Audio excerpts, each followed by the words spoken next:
How do you make a V60 cold? Very easy. Let me show you. Other people say ice V60. Am I right? All right. For the brewing fundamentals, time, weight, and temperature, we will be looking at one after another. I will be using 20 grams of coffee. Sorry for the scale.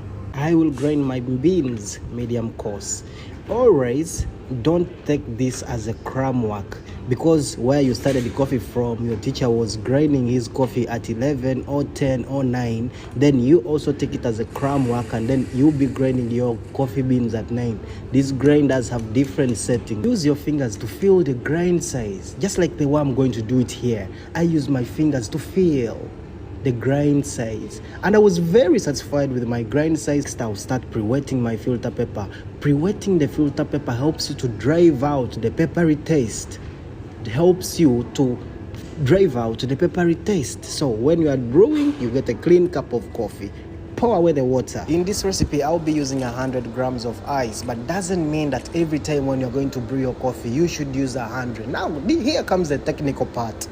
Choosing a ratio. Choose a ratio that you are comfortable to use according to what the customer wants. There are so many ratios that we can use. I use 20 and I use the ratio of 1:15. 20 times 15, it gives you 300.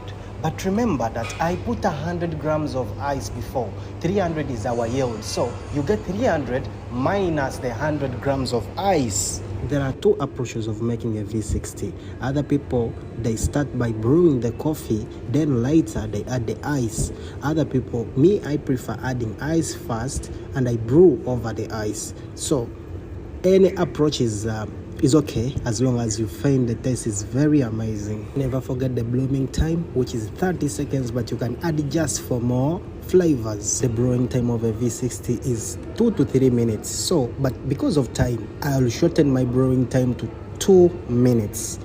I'll be making 3 pours. Other people will ask me a question, Andrew, how long do I take to make another pour?